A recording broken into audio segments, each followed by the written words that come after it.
Grade 9. Before civilization began, humans lived as hunter-gatherers. They moved from place to place, collected fruits, hunted animals, used simple tools, and slowly learned to survive in changing environments. Social Science. History. Chapter 4. Early Humans and Beginning of Civilization. Most of human history happened before writing. For this long period, we depend mainly on tools, fossils, pottery, cave paintings, and other archaeological remains to understand the past. Introduction and the big questions. What this chapter is about. Children, in this chapter, we are going to travel very, very far back in time, much before kings, temples, or even villages existed. We will ask a simple but powerful question. Who were our earliest ancestors, and how did ordinary wandering humans slowly build the first great civilizations? Along the way, we will find out when and where humans first appeared, what they ate, how they hunted, how they learned to farm, and how, step by step, they became people like us. So think of this chapter as the story of how we became human. The 4 big questions. Before we begin, let us keep 4 big questions in our minds. The whole chapter is really an answer to these. 1. How did humans live before civilization began? 2. How did they talk to and understand each other before writing was invented? 3. How does archaeology, the study of old remains, help us know our past? And 4. How did the early civilizations interact and trade with one another? Keep these 4 questions in a corner of your notebook. By the end, you should be able to answer each one. Human history goes back very far. Now remember, in earlier classes we studied kings, empires, and the Sindhu-Sarasvati Harappan civilization. But here is something amazing. All of that is actually very recent in the full story of humankind. Human history does not go back just a few thousand years. It goes back millions of years. So the kingdoms you studied are like the last few pages of a very thick book. In this chapter, we open the first pages of that book. Life before writing. Here is a puzzle for you. If people long ago did not know how to write, how do we know anything about them? The answer is through archaeology.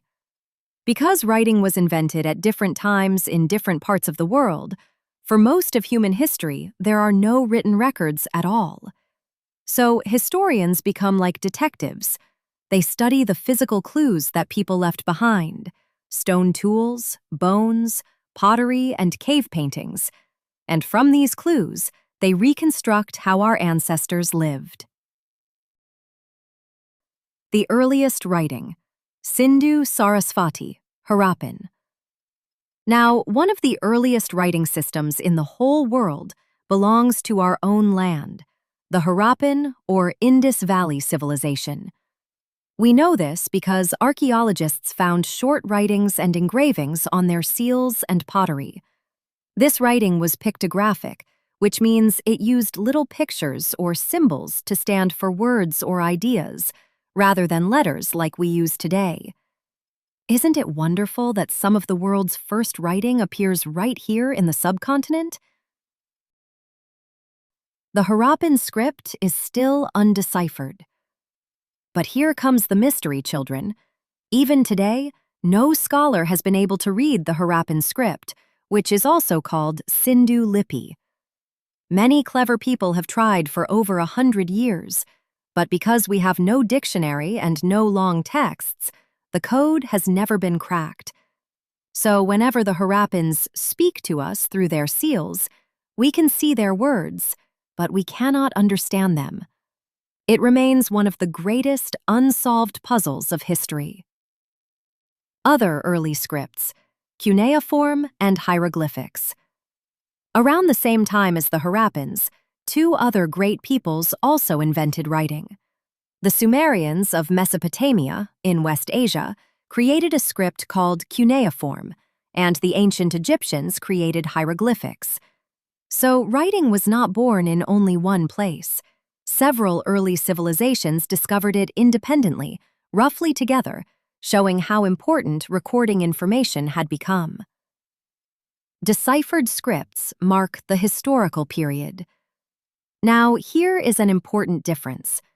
Unlike our Harappan script, both cuneiform and hieroglyphics have been decoded. Scholars can actually read them.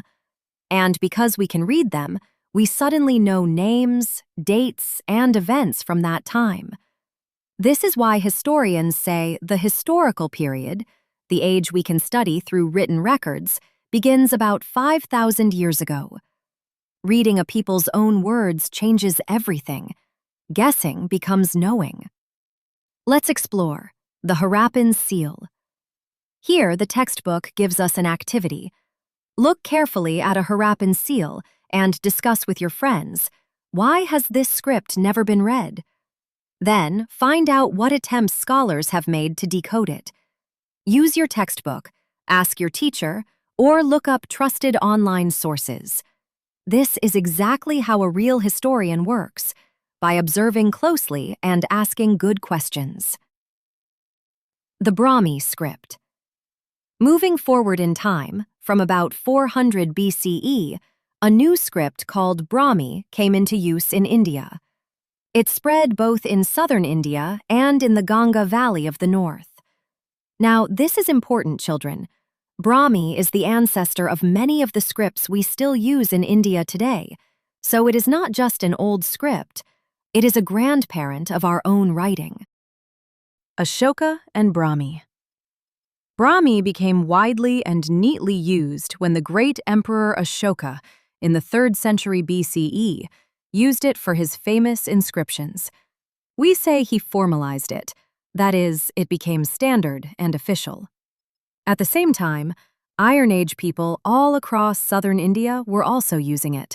So thanks to Ashoka, Brahmi spread far and wide and left us readable records. Figure 4.1, Harappan seal. Look at this figure. It shows a Harappan seal with the script on it. Notice how short the line of symbols is, and how each mark looks like a tiny picture. Remind yourself, these very marks are the ones scholars are still struggling to decode. When you look at this seal, you are looking straight into an unsolved mystery. Figure 4.2, Brahmi inscription at Sanchi. And here in this figure is Brahmi writing carved on a railing around the Great Stupa at Sanchi in Madhya Pradesh. Unlike the Harappan seal, this we can actually read. So place these two figures side by side in your mind, one script that still keeps its secrets and one that happily tells us its story. Section 2. Why study early human history? Why study early human history? Some of you may ask, Sir, Madam, why should we even study people who lived millions of years ago? Good question. We study early human history because it shows us the long, slow journey of humankind's biological and cultural evolution. It also shows how humans kept changing in response to the changing climate and environment around them. In short, it tells us how we became the intelligent, tool-using, culture-building beings we are today. Biological evolution. Let us understand the first kind of change, biological evolution. This means the slow, gradual change in the body and genes of living things over a very long time. Our early ancestors did not look like us. Over hundreds of thousands of years, their bodies slowly changed. They walked more upright, their brains grew larger, until they became modern human beings. Remember, this change is very slow. It happens across thousands of generations, not in one lifetime. Australopithecines. Our very early ancestors were called Australopithecines. The name itself teaches us something. Australis means southern, and Pithecus means primate or ape-like being. So the word means southern apes because their fossils were first found in southern Africa. These were not humans like us, but they were an important early step on the family tree that eventually led to us. Homo sapiens. Over a very long time, these early ancestors evolved into modern humans, and the scientific name for modern humans is Homo sapiens, which means wise human. And who are the Homo sapiens? We are. Out of all the different human species that once existed, we are the only ones still alive today. So when you write Homo sapiens in your answer, remember you are writing your own species name. Cultural evolution. Now, the second kind of change, cultural evolution. This is not about the body, but about behavior, knowledge, and way of life. It explains how humans adapted to their surroundings by changing what they did, making better tools, learning to control fire, building shelters, forming groups. So while biological evolution changed the human body, cultural evolution changed the human lifestyle. Both worked together to make us who we are. The Quaternary period. All this cultural evolution took place during a long stretch of time called the Quaternary period. Simply put, this is the last 2.6 million years, about 26 lakh years, right up to today, including this very moment. It was a period of great ice ages and climate swings, and it was exactly these harsh, changing conditions that pushed humans to become clever and adaptable. Developing tools and technology. Think about it. When the climate kept changing, early humans could not grow thick fur or claws overnight. So instead, they used their brains.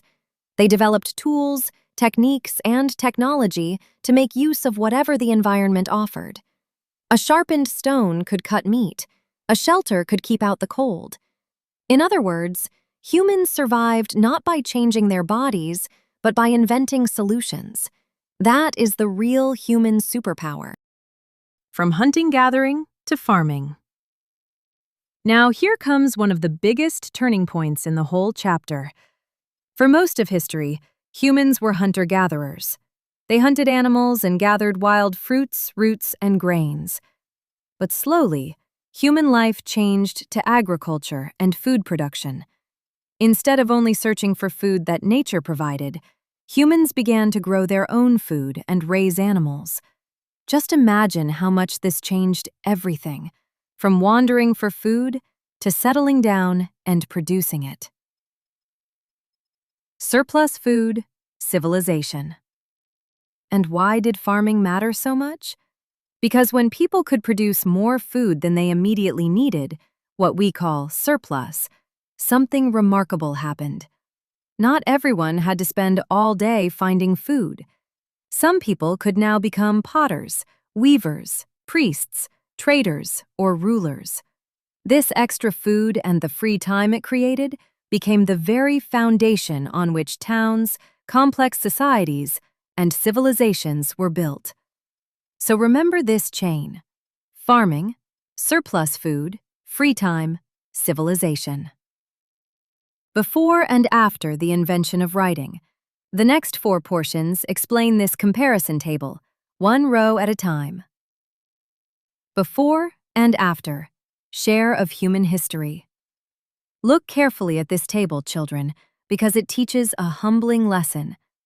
More than 99% of all human history happened before writing was invented, stretching from about 3 million years ago down to 5,000 years ago. And less than 1%, just the last 5,000 years, is the period after writing. So almost the entire human story is the pre-writing story. That is exactly why archaeology is so important to us. Before and after, main source for reconstruction. Now, how do we rebuild the past in each of these 2 periods? Before writing, our only sources are material remains. tools, implements, and other objects made by humans, which we call artifacts.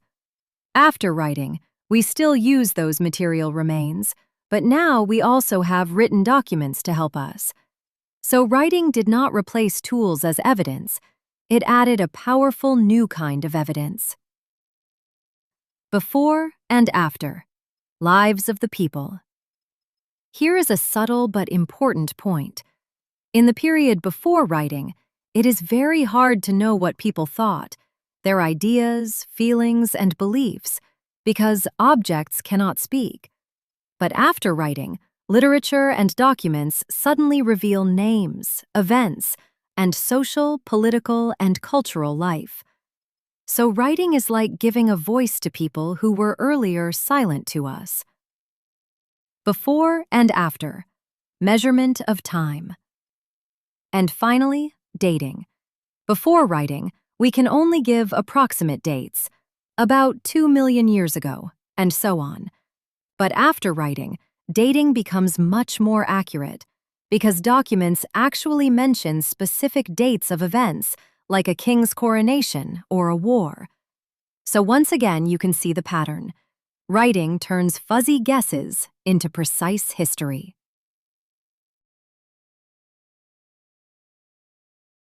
Section 3. Out of Africa and our ancestors. Ancestors evolved in Africa. Now let us find our starting point on the map. Scientists generally agree that our earliest ancestors evolved and first lived in Africa. Africa is truly the cradle of humankind. And from there, around 2 million years ago, these early humans slowly began to move out of the continent to explore new lands. So every human being on Earth today, wherever they live, ultimately has roots that go back to Africa. Homo erectus, first out of Africa. Who was the first to make this great journey out of Africa? It was Homo erectus, the first hominin, human-like ancestor, to leave the continent. And they did not go empty-handed. They carried stone tools such as hand axes and cleavers. Picture them, upright, walking on 2 legs, tools in hand, bravely stepping into unknown lands. They were the great pioneers of the human family. Evidence of dispersal. But how do we know Homo erectus traveled so far? Because their distinctive stone tools have been found not only in Africa, but also across Asia and Europe. These scattered tools are like footprints in the sand. They show that Homo erectus started in Africa and spread outward between about 2 million and 0.5 million years ago. So the tools themselves tell the story of the migration. A later wave, Homo sapiens. Then, much later, there was another great wave of migration, around 125,000 years ago. This one was linked to early Homo sapiens, modern humans, our own species, who had evolved in Africa around 300,000 years ago. From Africa, these modern humans eventually spread across the whole planet. So remember, there were 2 famous journeys out of Africa, first Homo erectus and later Homo sapiens. Think about it. Why leave Africa? Here the book pauses and asks you to think. Why do you suppose early humans left the comfort of Africa to wander into strange, faraway regions? Discuss it in class. Perhaps it was the search for food, perhaps changing climate, perhaps growing populations, or simply human curiosity. There is no single correct answer. The aim is to make you reason like a historian. Hominin defined. Let me clear up an important word you will meet again and again. Hominin. A hominin is any member of the group that includes modern humans and all our early human-like ancestors.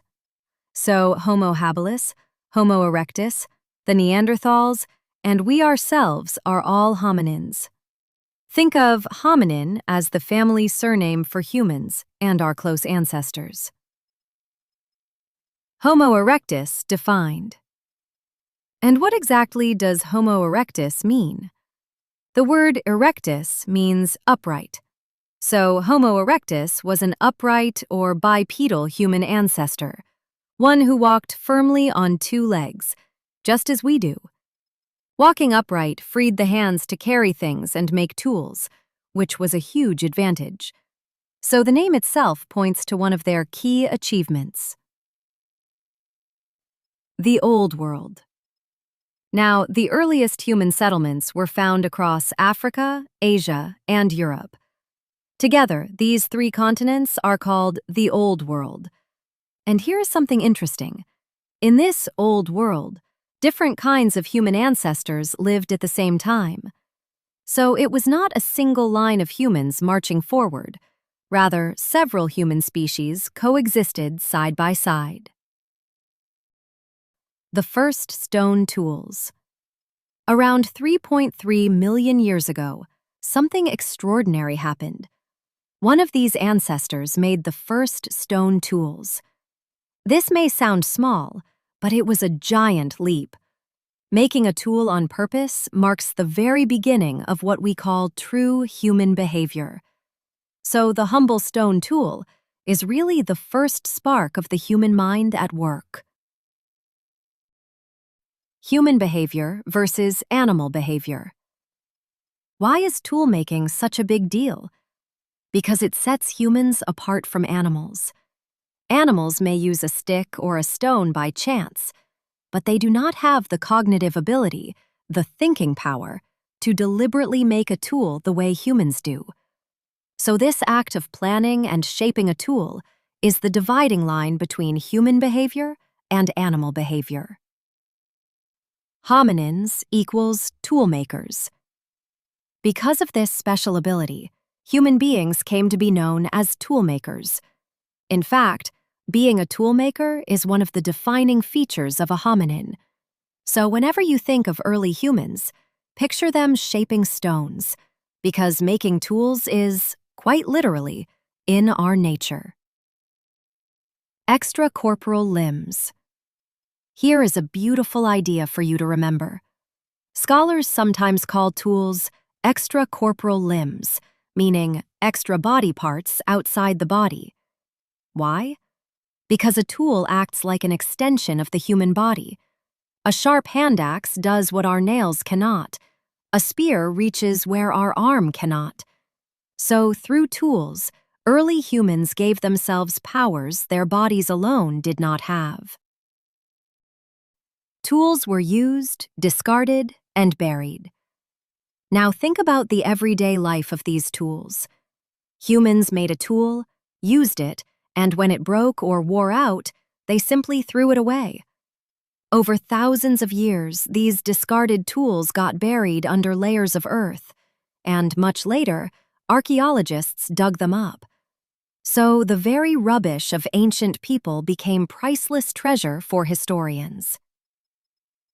How do we know? Archaeologists. This brings us to the heroes of prehistory, the archaeologists.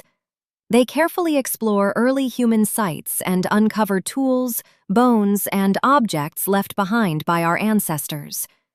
Each little clue is like a piece of a jigsaw puzzle, and by fitting the pieces together, archaeologists slowly build up a picture of how people lived long, long ago. Experimental archaeology.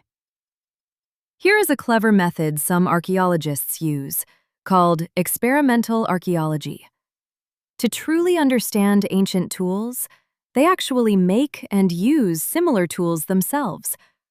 By trying to chip a hand axe or cut meat with a stone flake, they learn how early humans created these tools, how they used them, and how much they depended on them. So they don't just study the past, they relive it. Old World defined. Let us fix this term firmly. The Old World is the geographical area of the oldest human settlements, belonging to the earliest Paleolithic, Old Stone Age period. In simple words, it is the original homeland region of early humans, Africa, Asia, and Europe. Keep this definition ready. It is a common exam term. Class 9 and 10 students, don't worry, make science and social science easy with your CBSE teacher. Subscribe now, like, comment, and press the bell.